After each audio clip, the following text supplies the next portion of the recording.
We are joined now by our race winner, Martin Truex Jr. Martin, congratulations. Take us through the last 10 laps of the race. Oh, last 10 laps of the race were easy. A little stressful. I just hoping for no cautions, because we had a big lead. And it's funny when you have those, you get in those situations.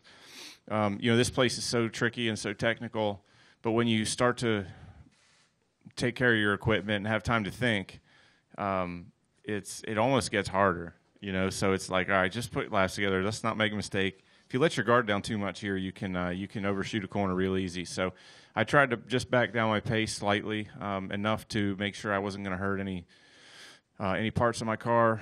No chances of locking up a tire or breaking a tranny or going off course or anything like that. But I still ran as hard as I thought I needed to. So it's a little stressful when you're in those situations because you never know what's going to happen. But all it worked out, and pretty cool to get the win here today after last year. So we thought about a lot. We thought a lot about that race last year, losing it, and it hurt. And we left here and thought about it for a long time. So to be able to come here and get it back was nice. Open it up for questions. First, we'll go to Bob. Bob Pockris, ESPN. Why do you always say that smirk? You're like Bob Pockris. Yeah. Bob I don't know. Bob Pockris. Yeah. You're not working. Your mic's not working. Bob Pockris, ESPN. Did you know that Cole and the crew were such good actors to be able to pretend like they were calling you into pit when they actually weren't? Yeah. We're in California. They went to acting school this week. They were in L.A. for a couple days on the off weekend, learning how to do screenplays and such. Thanks for the Jeff. Jeff Gluck from jeffgluck.com. So are you in the car and, he calls you in and he says, okay, stay out, and he calls you in. Are you like, what is he doing? What the hell's going on? Or did you understand that they were trying something, or did you have just no idea? I just drove the car. That's what I do, Cole and I have a great relationship. I never question him when he's calling races and when he has, things going on. When he's talking to me in the car, it's just okay. Yes, it's yes or no answers for me. He told me to pit, and I was like, okay, I'm going to pit. And then he said, don't pit. So I'm like, fine, I'm just going to stay out. I realized once the Ford pitted for a lap, I guess it was a half a lap or a lap before he said we were going to run 9 more, that I knew the situation I was in sort of because, anytime somebody pits for you at a track like this, you're going to be old and older tires. So I was just like, okay, let's just maximize. I want to maximize the time I lose by not making any mistakes, making sure I get everything I can every lap. And if I catch traffic, make sure I time it right and get by them. And, so it worked out good. But when he said, pit and then stay out, I wasn't sure what was going on, to be honest. I just did what he said. Go to Beth.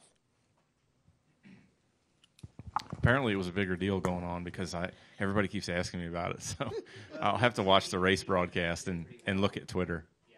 Well, we never see people get snookered. Like, when you guys say you win races on pit road, it's not like that. Hey, you guys are slick, man. That's cool. Donna Beth Weileman, Martinez News Gazette, and Benicia Herald. Last time you won, and there's been some years between there and here, and it's been a bit of an adventure for you. Any thoughts on that last win and what it's meant to you to win this time? The last one here?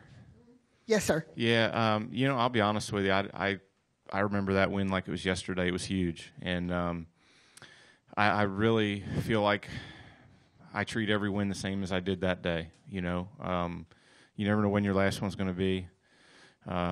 I went through a lot between my first win in my career and that first win here. And so I really had a completely different outlook, I guess, from my first one to that one. And I think since that one, I've really felt the same on all of them, that I feel really privileged, really blessed, and really lucky to be in the position I'm in for a lot of reasons. And, you never know what's going to happen tomorrow even. So I try to live them up as best I can and enjoy them as much as I can. People asked, where does this win rank? It's hard to rank them because they're all so special, and I know how hard they are to get. So it's a huge win. Road courses are, something that everybody in the garage wants to win in a big way, and to be able to win here twice and to win at both the road courses has been pretty awesome for me, and it's kind of a feather in the cap for a stock car driver to get those, and definitely proud of it. Do we have any questions upstairs? Justin Schuler, Speedway Media.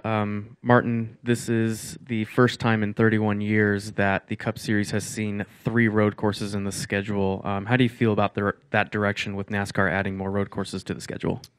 Oh, I'm fine with it. I enjoy them. I think it's fun. It's fun to do something different. The fact that we build 2+ road course cars for 2 tracks, it definitely makes sense budget-wise and for the teams to be able to run more of them. Aside from that, I just enjoy them. I think it's a lot of fun for us as drivers to do something different than the typical ovals, and I think the fans really enjoy them as well. That it puts on a great show. It's really fun. It's really challenging. Our cars are these cars aren't really built for this kind of racetrack, and it's quite the challenge. But that's what makes it fun, and I think that's why all the drivers enjoy it. And so I'd be fine with it. And not sure how the Roval's going to go, so to speak. It's I think there's a lot of question marks about that still, and where we land on tires and things like that for it. But one thing's for sure is it's going to be exciting, and hopefully the fans enjoy it, and we can make it part of our regular schedule. We have a second question upstairs. Mike Hembry with USA Today. Martin, you're obviously going to be part of this championship race again. I know none of this is easy, but having been there last year and done that, does that give you a better shot this year? I mean, you sort of know what to expect and so forth?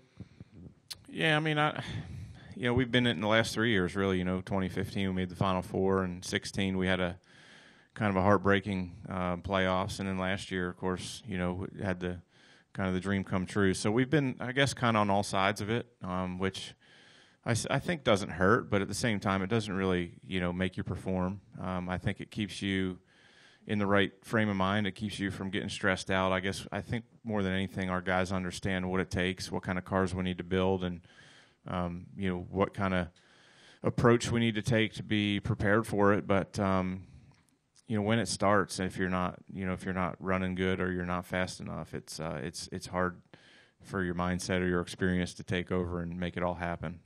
We need to make sure we're performing well at that point in the season, and the guys are working hard to make sure we can do that. That's the most important thing, and we'll see what we can do. Right here. I was looking at the cars when they came in, and they're amazingly clean compared to road races here in the past. Any close calls out there, for one? And number two, do you just think everybody's getting better at road racing than they were? Yeah, I would say that, to answer your second question first, I would say yes. I think the entire field is definitely better as a whole group. You come back to this track, year after year. The Xfinity guys run more road courses today than they have. Even the trucks run road courses now. They go to Canada, and so I think K&N guys go to road courses. ARCA goes to road courses. I think just in general, stock car racing, you come up with more road course experience today than you did, say, before I did.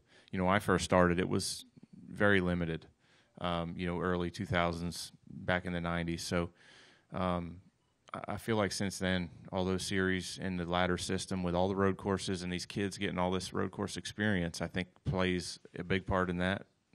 The fact that most of the field has experience at it. Doesn't mean they're going to be really good at it, but at least they're good enough to stay on the track all day and not really make big mistakes and make big crashes and things like that. The other thing is we didn't have a lot of cautions. Typically here, cautions breed cautions. Restarts here are insane. They're very crazy. We've seen that in the past where if we get a late caution, you may have 2 or 3 or 4 in a row. So the fact that everybody played the stage breaks and we had clean restarts after that, I think, is a big part of that reason. Right here. Hi, Martin. I'm Jesse with the Elk Grove Courier. How good do you feel about repeating the championship this year? I feel pretty good about it. I feel like we're in a good position, and I've been asked this the last really couple of weeks, I guess. And when we won Pocono, I was asked the same thing, and I feel good. I feel great about where we're at. We're doing the right things. Hard to say right now, honestly. I mean, we got a great team. Obviously, we did it last year, but that's no guarantee. There's other teams that have stepped up, and there's a lot of fast guys out there. So it takes a lot to go through the playoffs, and the elimination format is really it's just tough. One bad race, and you can find yourself on the outside looking in, like we were in 16, even though you're strong and you run good. So you just got to be fast, you got to be consistent. Hopefully, we can continue to build up some more playoff bonus points. That's always a key, I think, just so you have something to fall back on if you do have a bad race. Last year we had a pile of them, and we didn't even need them, which I wish we could have just carried them over since we didn't use them. Maybe you need to talk about that, but you definitely want to get some of those just in case. I mean, something to fall back on will be nice. So today, gaining them today was nice, and hopefully we'll continue to gain a few as much as possible. Well, congratulations. I was here on your last one with Michael Waltrip Racing. Thank you. And I don't know if you remember, I came up on the fence, I gave you a high five while you were in the winner's circle. I appreciate that. Yeah, it was cool. That was cool. Thank you. Hey, don't babysit that drink. Yeah, I'm looking for beer. Sorry.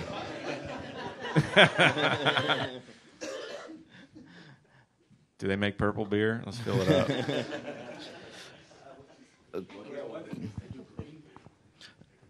Yeah. This whole playing out. That microphone don't like you. At first, we didn't know if you guys had a code or Cole had told you to this not again? pit. You already asked me. No, but I want to know. Cole said that you guys don't use codes or anything like some teams do because you guys aren't smart enough to remember what they are. Pretty much. That's right. Is that accurate? Like, do you prefer not to have codes or not? No codes. It's a recipe for disaster. Because we've seen it before. Guys have codes, and then they call it out, and the guy's like, "Oh, what the hell? I thought it was the other way," and they screw up. So we don't do that. We do what we do, and we tell each other what's going on, and we play off that. But today it was obviously a little bit different, but they had some insight that I didn't know about. So they played off of that.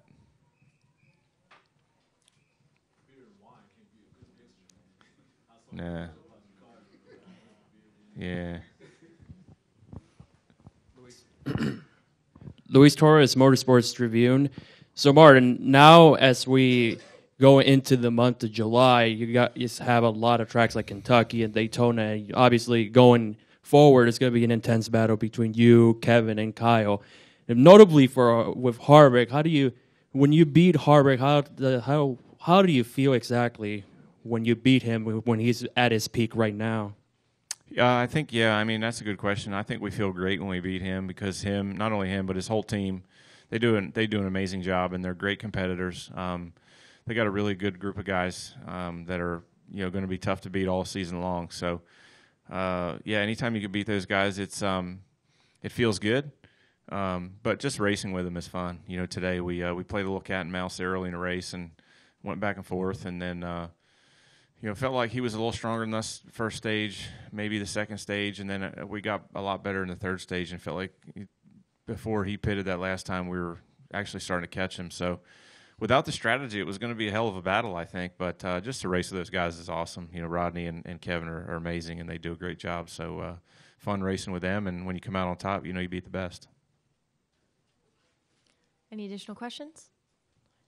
Thank you, Martin. Thanks, Congratulations. guys. Appreciate it. Safe travels.